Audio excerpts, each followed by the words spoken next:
Hello and welcome to week 5.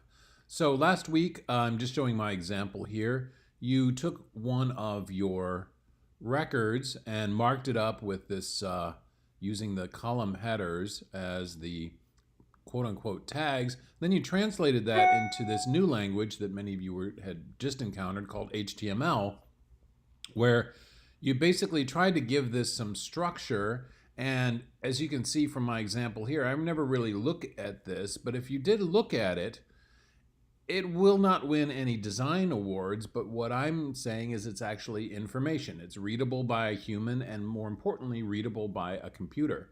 And that indeed is a very important thing nowadays, as there's more and more of this information to be able to find stuff based on this hierarchy. That being said, it's a big, heavy topic, and I know you guys worked really hard on it. I look forward to grading it. I do have a very busy week, so I hope to get you feedback by the end of the week. But we move on. And this week is going to be about getting this, not necessarily designed, but getting it organized in a way so that somebody can go through the potential thousands or tens of thousands or millions of examples that you might have. And how do they get through that information and kind of, let's call it, sort it?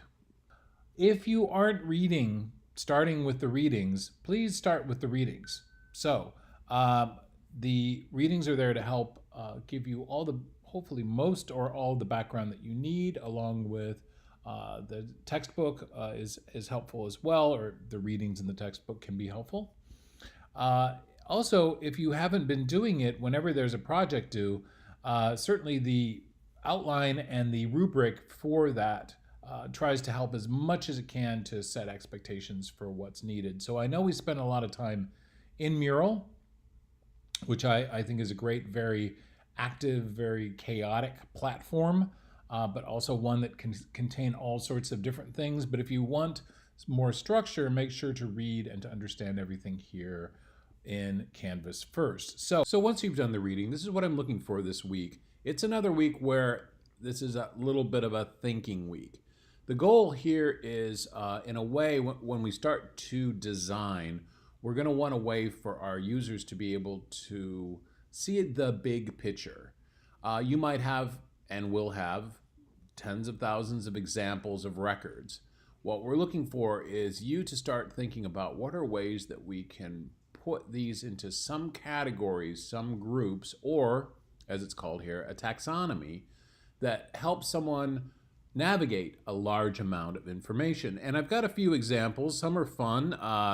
Right here, here's the world of beer. Many are familiar with the way things have been given an organizational structure just so that people can figure their way around the millions of examples.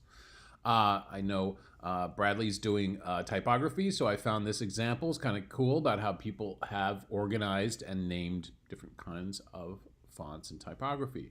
A bad example, and one I just found, which I thought was interesting, is here is a list of all the colors that are the most popular colors within millions and millions of images. I know.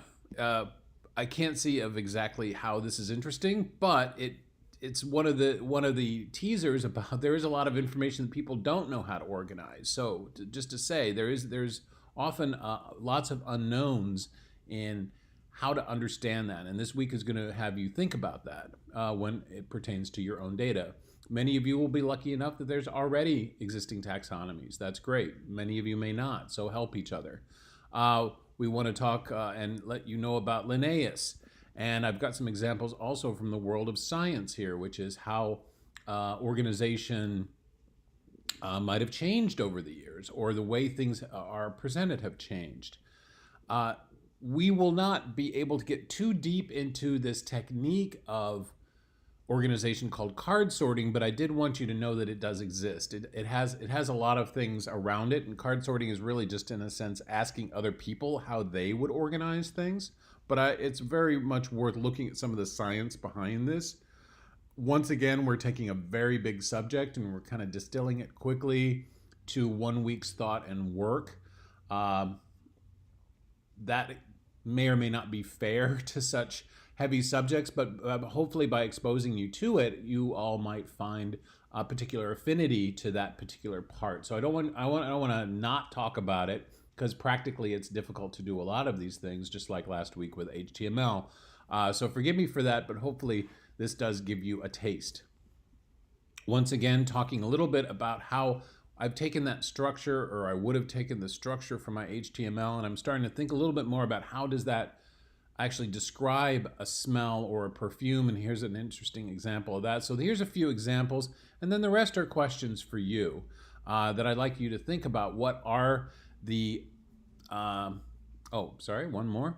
Keywords, yeah, this is something where it's very computerized, but keywords are there to be unique words. So if you were, for example, a restaurant and you had a keyword of restaurant, well, so does everyone else on earth. So figuring out a word or phrase that is unique to your content is this exercise.